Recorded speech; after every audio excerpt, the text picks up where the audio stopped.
pour bien comprendre de la situation dont nous héritons aujourd'hui, il est nécessaire de revenir 20 000 ans en arrière. À cette époque-là, un maximum d'eau est pris sous forme de glace sur la Terre et le niveau marin est 120 mètres inférieur à ceux que nous connaissons aujourd'hui. Ici, à la pointe Saint-Martin, la côte est à une douzaine de kilomètres du trait de côte que l'on connaît aujourd'hui. C'est la dernière grande période de froid, le dernier maximum glaciaire. Et puis va débuter, il y a environ 18 000 ans, le début du réchauffement climatique que nous connaissons toujours aujourd'hui.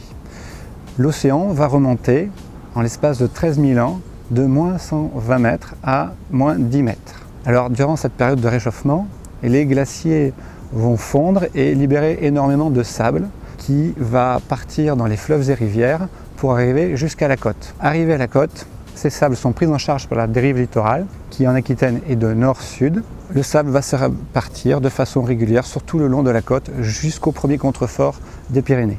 Et puis il y a environ 7000 ans, les glaces se mettent en équilibre avec le climat qui du coup fait remonter la mer de façon beaucoup plus lentement, d'environ 2 mm par an. Alors durant cette période, les glaciers vont continuer à produire du sable et le sable va toujours arriver de façon prépondérante, importante jusqu'à la côte. Ce sable après va dériver, une partie va se perdre en mer, une partie va se perdre sur terre avec le vent pour former les landes et une partie va continuer sa route pour arriver ici jusqu'à Anglette. Et les premiers contreforts des Pyrénées vont se présenter comme un rempart naturel à la suite de la dérive. C'est pour ça que le sable va s'y accumuler pendant une grande période. Et puis au début de notre ère, les glaciers produisent moins de sable. Et du coup, les sables qui vont arriver à la côte vont être inférieurs aux sables qui dérivent. Ce qui fait que notre côte va rentrer en érosion. Alors en érosion partout, pas à Anglette, puisque à Anglette, du sable arrive, et même si ces quantités de sable arrivent de façon moins importante, elles continuent à s'y accumuler, et donc à favoriser un engraissement des plages qui permet à la Terre de gagner sur la mer.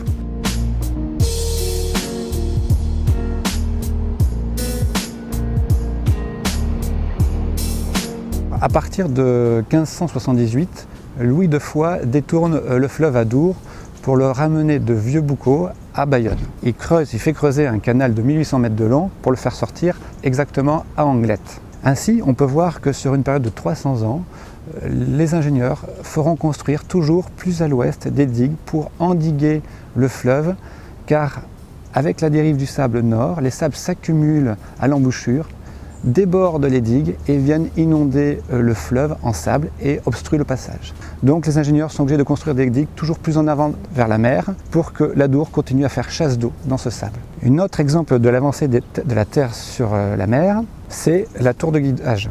Alors la première tour des signaux était autrefois au niveau de la capitainerie, elle était au plus près du littoral, permettant aux pilotes en haut de la tour de faire des signes au vaisseau pour qu'ils puissent rentrer en toute sécurité. Et puis, la Terre faisant son chemin vers le large, cette tour des signaux est devenue obsolète et il a fallu construire une nouvelle tour des signaux, environ 640 mètres plus à l'ouest. La première a été construite en 1779, la deuxième en 1868, ce qui montre qu'en 90 ans, la Terre a évolué de plus de 600 mètres vers l'ouest.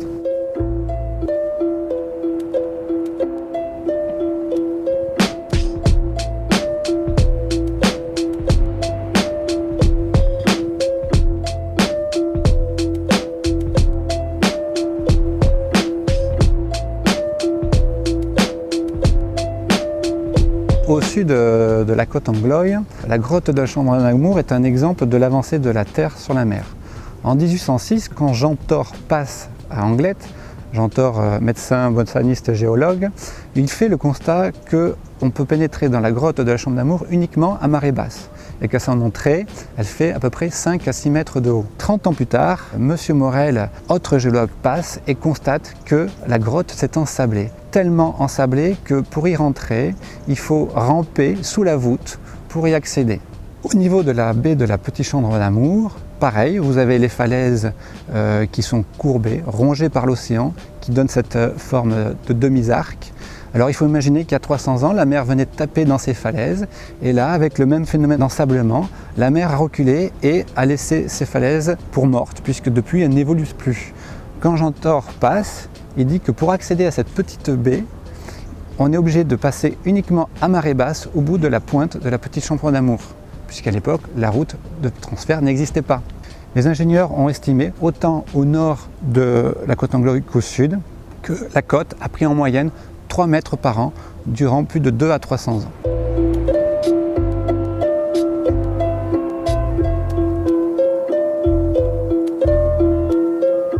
À partir de 1896, l'homme va se rendre compte que la dynamique sédimentaire sur Anglette va changer. Les plages d'Anglette vont passer d'une phase d'engraissement à une phase de recul. À partir de 1892, la Chambre de commerce et d'industrie de Bayonne demande l'autorisation à l'État de pouvoir procéder au dragage de l'embouchure. 2 dragues à demeure arrivent à Bayonne en 1896, la Bayonne 1 et la Bayonne 2. Tout de suite, elles se mettent au travail et vont retirer chaque année l'équivalent de 700 000 m3 de sable. Au même moment, l'État donne aussi l'autorisation aux industriels du sable d'extraire chaque année de chaque côté de l'embouchure 100 000 m3. Ainsi, chaque année, il va être retiré aux plages l'équivalent de 800 000 m3 de sable. C'est l'équivalent de 2 fois le volume de la tour Montparnasse. C'est énorme. Les ingénieurs des ponts de chaussée font le constat du recul des plages d'Anglette d'environ 1 mètre par an. Cette façon de prélever le sable va durer jusqu'à la Première Guerre mondiale. Et à cette date-là, les retraits vont diminuer, probablement par souci économique. Et donc les dragues n'ont pu retirer que 300 000 m3 de sable tous les ans, et ce jusqu'au début des années 60. Alors, pour nous, quel est le constat visuel de ce recul des plages? Eh bien, il faut savoir que la première date qui fait foi dans l'histoire du littoral anglois, c'est la tempête du 9 janvier 1924.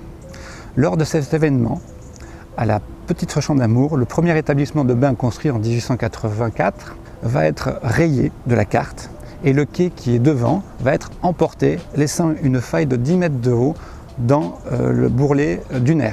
Il sera nécessaire de reconstruire un nouvel établissement 40 mètres en arrière que celui qui existait à l'époque. À partir des années 60, le port de Bayonne va vouloir améliorer le tirant d'eau de ses navires, puisque pour avoir une compétitivité économique, il est nécessaire que des bateaux toujours plus gros rentrent dans le port.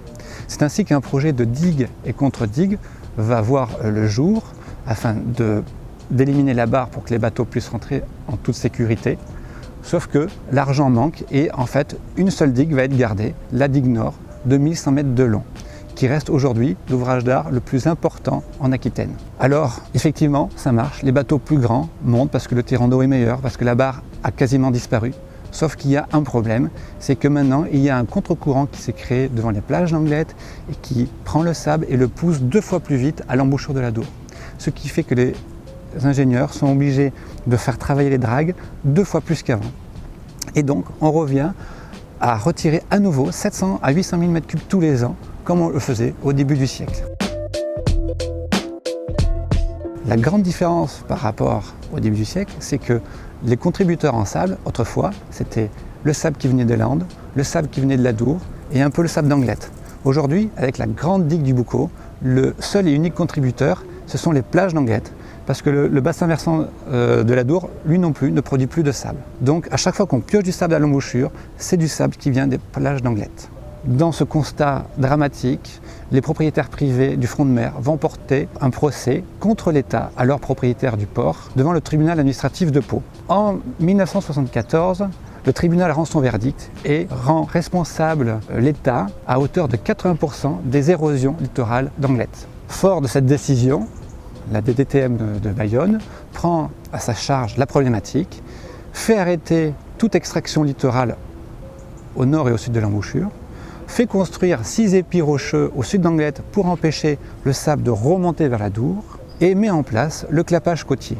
C'est-à-dire qu'à chaque fois que la drague ira prendre du sable à l'embouchure, elle devra systématiquement le ramener au sud d'Anglette pour remettre le sable dans son cycle des plages d'Anglette. C'est suite à ça qu'on va voir un grand ralentissement dans l'érosion des plages d'Anglette. Et puis les années passent et au début des années 90, l'intérêt de ramener le sable devant la côte se perd.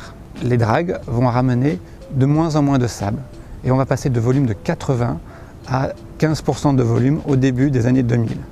On va même arrêter le clapage côtier en 2004. C'est à cette date-là qu'on voit que les plages prennent un profil très très pentues, très érodées, et les digues des Sables d'Or et de Marinella perdent leur musoir en 2008 et 2009, tellement que le sable disparaît à leurs pieds. C'est ainsi que l'équipe municipale en 2010 met en place un partenariat pour à nouveau ramener le sable devant les plages d'Anglet.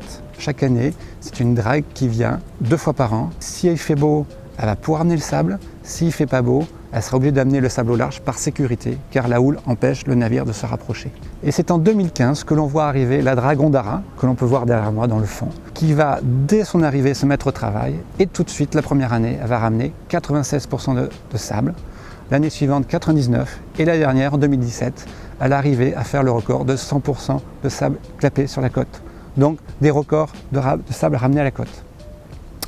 Donc on peut dire que depuis 2017, les plages d'Anglet ne sont plus en érosion artificielle puisque tout le sable qui est perdu à l'embouchure est ramené à la côte.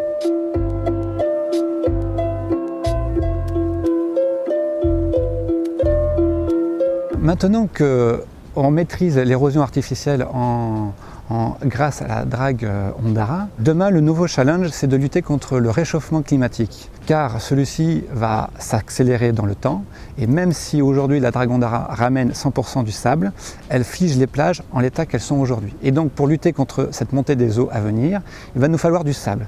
Une idée facile, ça serait d'aller chercher au large notre sable qu'on a abandonné pendant plus de 100 ans. Car au large, il s'est formé un haut fond à force de jeter le sable toujours au même endroit.